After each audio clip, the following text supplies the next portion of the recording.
This is problem 7-76. It's on page 362. Draw the shear and moment diagrams for the beam. Okay, pretty simple problem statement. So let's sketch the beam. There's a reaction AY at the left where the beam is pinned, and a reaction BY at the right where there's a roller. There's a distributed load that occurs for 5 meters worth, and that distributed load is 2 kilonewtons per meter, so that's W naught. At 3 meters more, there's a concentrated 10 kilonewton load, and then there are 2 meters more for the length of the beam.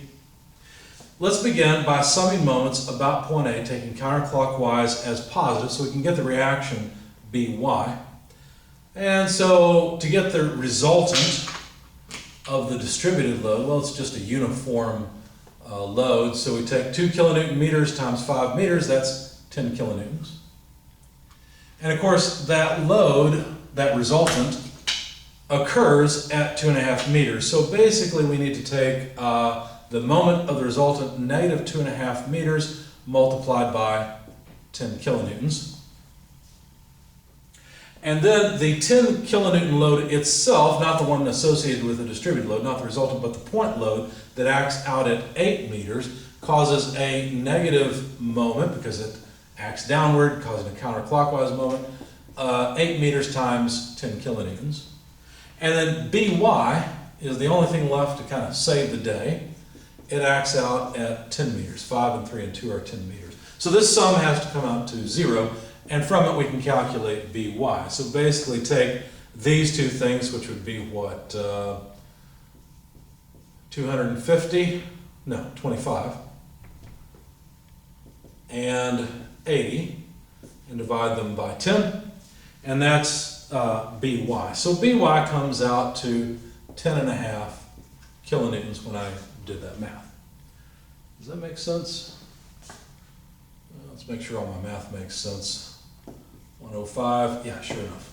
Okay, so 10.5 kilonewtons. Now, if we sum forces in the y direction, we'll get AY and BY less 10 kilonewtons from the distributed load, less 10 kilonewtons from the point load, and that sum has to come to 0. So basically, AY and BAY had better sum to 20, so AY must be 9.5 kilonewtons. Okay? So there's all the reactions. Now we are interested in shear and moment diagrams along the length of the beam. I'm going to do my work on the right and make the shear and moment diagram match the positioning of the beam. So the shear will be in kilonewtons, and let's see, let's reserve the rest of the space for the moment diagram in kilonewton meters. The axis for the shear I'm going to put about in the middle, but the axis for the moment I'll put near the bottom, and you'll see why here in a moment. All right. So where would the shear begin? Well, the shear begins at 9.5 kilonewtons, right? Because if you think about a free body diagram where there's hardly any length so far, there won't be much distributed load, and so the shear would just be equal to AY. So initially we'd be at 9.5 kilonewtons, but as we move along, as we pull this farther and farther into the distributed load will become significant, and we'll end up with a resultant that will reduce the need for the shear. As a matter of fact, the slope of this line would be 2 kilonewtons per meter. And so we would decrease by how much? Well, we'll decrease by 10, so we better end up at a value of negative 0.5, but then the slope is this. So could we come up with an equation, V of x, for this portion of the shear diagram? Well, sure. It would be 9.5 kilonewtons, because that's where it begins, minus 2 times x. Well, where did I get that minus 2 from? From the distributed load. Where did I get the 9.5 from? From the fact that at x equals 0, I better begin at 9.5. Let's check and see if it works. At 5 meters, well, sure enough, yeah, we subtract 10, we end up at negative 0.5. Okay, so there's the equation for the shear from 0 to 5 meters. What does the shear do between 5 and 8 meters? to do there? Well, it remains constant, doesn't it? Because think about a free body diagram where we've included all of the distributed load and the beam just continues moving along. Well, the shear doesn't need to change because the shear comes from summing forces in the vertical direction. And there are no more forces in the vertical direction added between x equals 5 and x equals 8, so the shear simply remains constant at -0.5 kilonewton.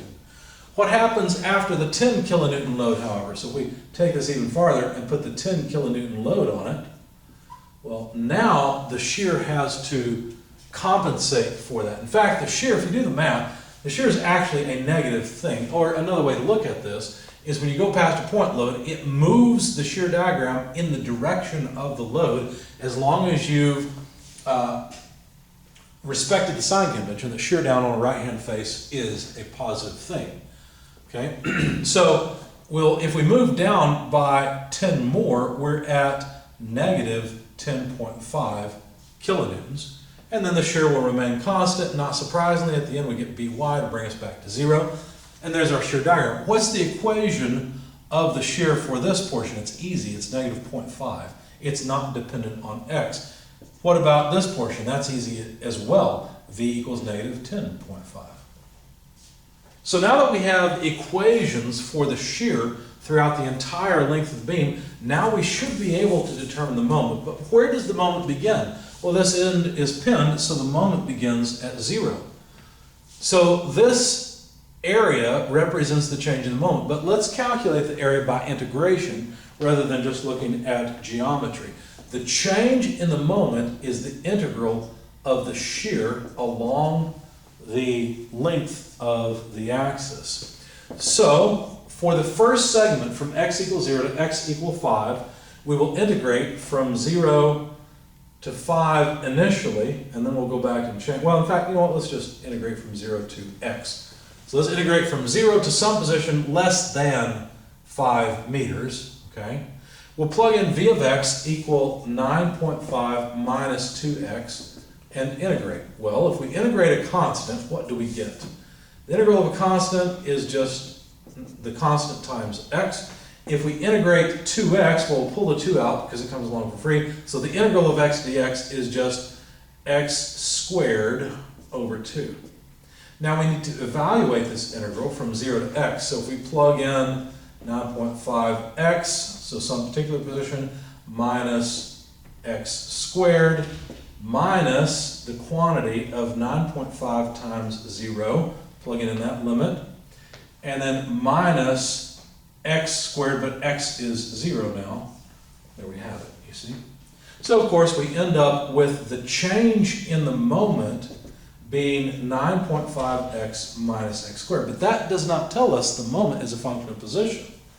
Because you see we have some initial moment at the beginning.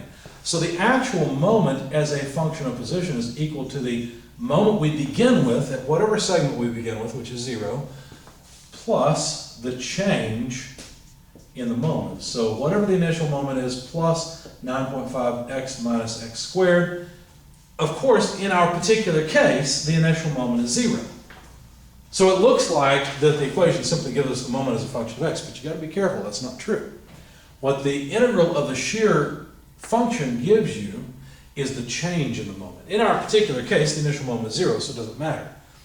So this is the equation of the moment curve between 0 and 5 meters. As a matter of fact, we could plug in, we could evaluate the moment at x equal to 5 to determine what the moment should be. So 9.5 times 5 minus 5 squared. Now if you do that, what you'll find is that the moment comes out to 22.5 kilonewton meters. That's the result of this. What does the moment look like between those 2 points? Well, it's a parabola. And notice we add more area at the beginning than we add at the end, and so it's a parabola that is concave down. Now here's a question for you. Should we end with the moment coming in tangent to this point, so a slope of 0? What should happen here? Well, what you've got to understand is that the shear diagram magnitude represents the moment slope. So to the left of 5, the moment slope is a negative 0.5. To the right, it's a negative 0.5. So we don't actually come in horizontal. We actually come in, go over just a little bit, and come back down to the point. So the moment actually peaked right here where the shear is 0. What's the magnitude of that peak? I don't know. I probably should have calculated it, but I didn't. I'll leave that to you. So there must be some point. If you determine where the shear crosses this line, you could plug in that x value. It would be less than 5, and you could calculate the magnitude of the moment at that point. Okay? But then what happens is we must continue past this, right? So the change in the moment as we move along here is pretty trivial, because the shear as a function of position now is no longer like this. It's easy. It's just a constant. It's negative 0.5. And so now our integration is trivial. It's negative 0.5x. Evaluated from 0 to x is simply negative 0.5x. Okay. Oh, I've made a mistake. I don't need to integrate from 0. I should have integrated from 5. I made a mistake. This should be 5 up to x. Let me try that again. The integral is still negative 0.5x, but now we have to evaluate from x, or from 5 to x. So now our lower limit is not 0. The upper limit is still just x, but now we need to subtract negative 0.5 times 5.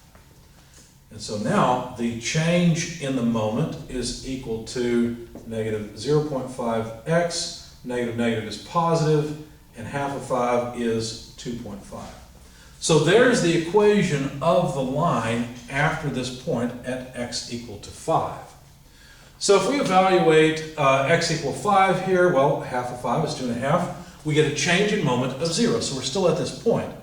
But if we want the actual moment as a function of position, we have to add in the initial moment, and now the initial moment is not 0, it's 22.5.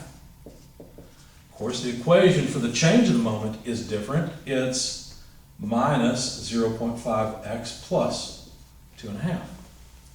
So that's the equation of the moment curve from this point on. And of course, all we're really doing, well, let's see, what are we doing? Let's see. So the moment as a function of position, if we add these two together, is, let's see, that's 2.5, so what, 25 minus 1/2 x. So if we plug in x equal to 5, sure enough, we end up at 22.5.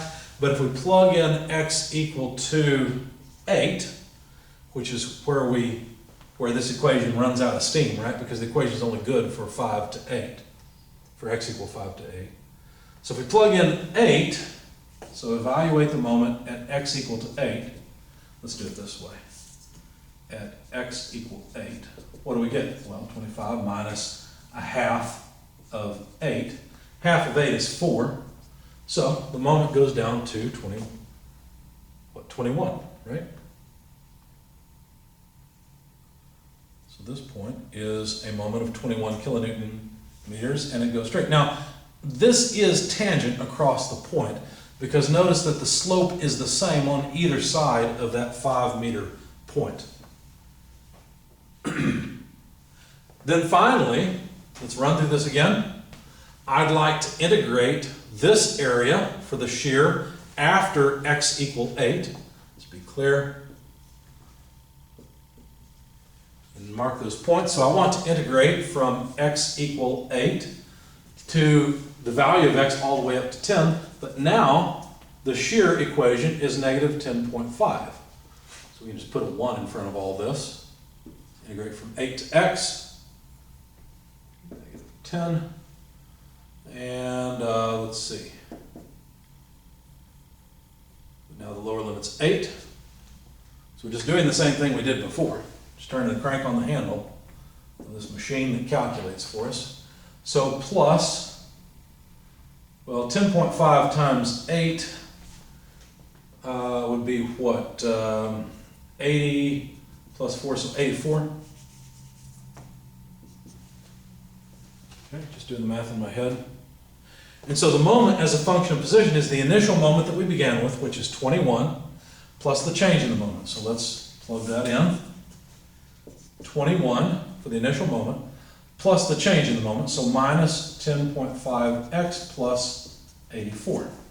So now the moment as a function of position, if we add 21 to 84, what would we get? 105 minus 10.5x. Sure enough, if we plug in x equal to 10, 105 minus 10.5 times 100, we get to 0. That makes sense.